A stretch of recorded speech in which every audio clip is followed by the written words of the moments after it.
This is Ron from POCculture.com. Great to speak with all of you. Good to speak to you, Ron. That Nice background's background, amazing. Ron. Background. That's Thank fresh. you. Let's just hit the. Yeah, that's fast. That's Absolutely. It was released publicly today, and it immediately caught my eye. Sith was one of my favorites of the whole anthology. Of course, they're all great, but yeah, beautiful, beautiful work. Congratulations on volume 2. Josh, I'll start with you. This is probably the most international Star Wars project like ever, and I love that so much. What went into the decision to expand from the Japanese studios you worked with in volume 1 to all the various studios around the globe for volume 2? Oh, wow. There's a lot to that. James will help me out here, but go for no, this is I think when we started Visions, we saw sort of the amazing power of anime and the different styles that brought, and sort of the different cultural background that brought from all of its creators, sort of growing up on Star Wars, and the influences from the Jedi cinema and Akira Kurosawa. And, even within a lot of the anime, we saw these just amazing styles popping up, and Visions as sort of a broader expression of Star Wars. We always talked about, like, can we go beyond Japan? Can we see what different cultural expressions there are from all over the world? And I think Jacqui and James and I got immediately excited by thinking about that, and by, we're huge fans of animation from around the world, just talking about our favorite, studios, from Cartoon Saloon to Aardman to just some of our favorite talent out there, like our friend Rodrigo Blas from Spain, and Punk Robot who did Bear Story in Chile, and 88 Pictures, and Melind, who runs that awesome studio. So it quickly became something that we wanted to expand upon, that we knew in a bigger way, in a more global way, people could bring their cultural expressions, and we get a unique, sort of diverse styles and stories from this new volume. Yeah, and that was part of the, when we went out to these different studios, that was really part of what we were looking for, and what we asked is we wanted to lean into the cultural diversity, not just the animation diversity. We wanted to, be kind of we're encouraging 88 Pictures to lean into Indian culture and to celebrate it in this in their story. Same with all of them, right? Because Star Wars means so much to all of these cultures, but those cultures are also, this is also showcasing their countries. And I love the fact that they leaned into that and really succeeded in so many ways of finding their cultural voice and their country's voice in Star Wars. I really love that, and I think it really came through that a lot of these stories were culturally, so heavily culturally influenced and unapologetic about that, which I think is so wonderful and needed.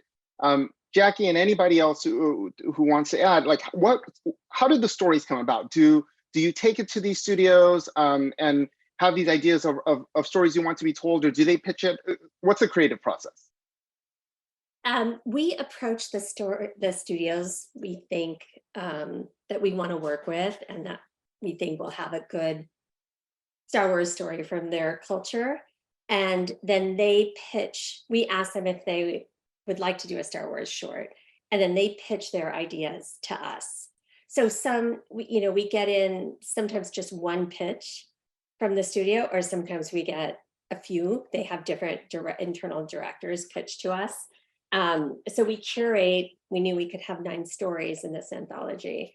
So we curate it on that, but we do not, we lay down some, I don't know, I don't want to call them rules, but we, talk about what we're looking for. And then but their original ideas from, the minds of these filmmakers, which is, the whole intention of this series. That's great. And Jacqui, I have to laugh a little bit, asking a studio, do you want to do Star Wars? Does anybody tell you no? It's funny because I feel, I know some of these studios, not only the big studios like Aardman and Cartoon Saloon, but also smaller ones like La Cachette and Punk Robot. I know everyone is busy right now. You know, animation is at a peak, and so I am just as nervous about calling them. And you know, so I don't know. You can't take anything for granted. You know, they have their pipelines, but you know, we were lucky enough. We knock on wood. Thank you, George Lucas, that everyone was excited and happy to join this effort. That's wonderful to hear. And James, what are some important themes? Like, you know, Jackie's point about you have these kind of guidelines, if you will, about what kinds of stories you'd want to see. What are some of the themes that you personally like seeing explored and wanted to see explored? Well, what I want to see explored is a creator's voice, someone who has something to say about the nature of being a human, something that's honest, you know, and our archetype like themes. What we look for, I mean, I can tell you the themes that often resonate to the top, but it's not from a request. It's from, I think people find these similar themes within Star Wars. So when we meet with people, we're looking for is tell us a story that you could strip away all the Star Wars and it have meaning and it be relatable. And you know, once we kind of have creators that have something to say, then we help them find it within Star Wars. So that's really the approach. I think what we do find though often is stories that are about love and family, stories that are about choosing your higher calling, choosing your better self. Stories about, like in Screecher's Reach, you know, the absolute relatable desire to leave your small town, and whether or not that choice was good or not, or selfish or not, is you know, dependent on the viewer. You know, stories about choosing selflessness over selfishness. These are things that are inherently Star Wars, but they're also inherently universal. And I would say that the universality of the myth of Star Wars allows it to be really pliable across cultures, because at the end of the day, humans are faced with those tough choices all the time. You know, and families and bound families, and these are the things that get us through in life. So what we're looking for are human stories, told well in this incredible galaxy. I really love that. And I think it goes to your point about the diversity of cultures, and yet all of those stories for both seasons have felt very Star Wars, which really comes through. Josh, Jackie talked a little bit about how we're at a height of animation. It's a great time. And you've obviously worked on a lot of Star Wars animation.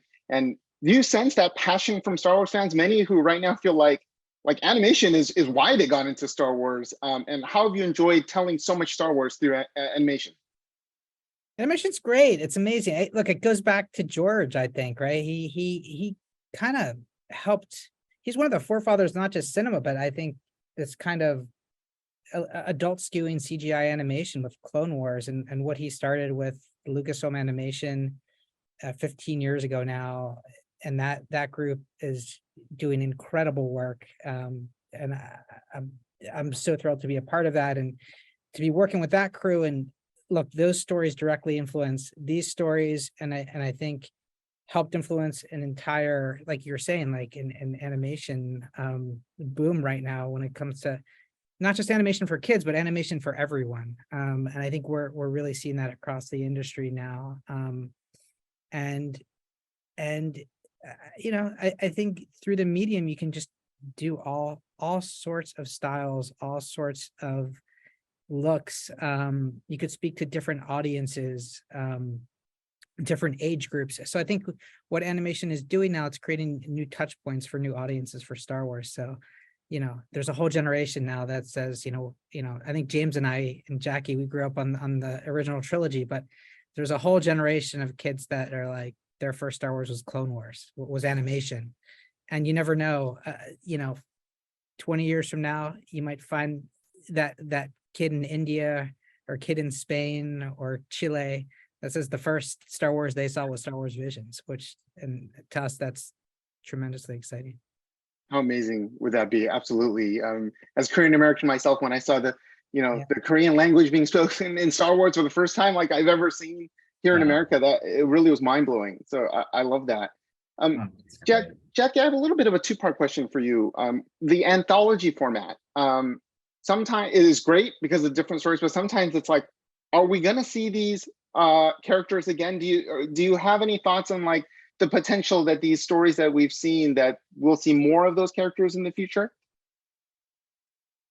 The strength of this format is that the stories have to be simple and efficient and grab you right, within 10 or 12 minutes. So I think it's a wonderful format. I like short stories for the same reason, just to get like a lot of oomph from a short period of time. The problem with that is that you get really attached, and you want to keep going in their world, and you want to keep going on their journey. So I think I think they could have longer formats? Absolutely, almost every single one of these shorts. But I think they're supposed to be their own, own little piece of content. And I think the fact that everyone wants to see more of them is a testament to their strength. Definitely. And the second part of that question is, these stories, there's always a canon question with Star Wars, right? These stories aren't canon, like they did take place in the Star Wars galaxy that we know and love. The Visions isn't about really the canonicity of it. It's not really about, does this fit on the timeline? Where is this? I think if we led with that, we wouldn't get storytelling like we did the Duel in the first season. Aardman, well, here's the thing. If you feel that story fits into your canon of Star Wars and how you see Star Wars, like, sure, some of these stories could fit on the timeline and could feasibly take place in Star Wars, but that's not what Visions is about. It really is celebratory expression of Star Wars. It's really authentic Star Wars stories, but from a celebratory perspective. Really, it's a showcase of the art, the creator, and the country they're from. You know what I love? I'm just making this connection on this day. How George really, this is about a galaxy. There are so many cultures in Star Wars, so many planets, so many species.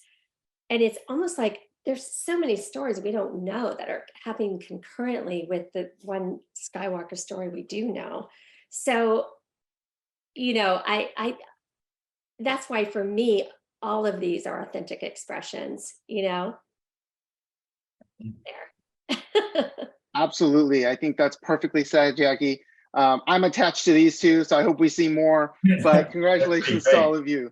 Thank you, Great Ron. chatting with you today. Thank you so much. Great question. Take care. Take care.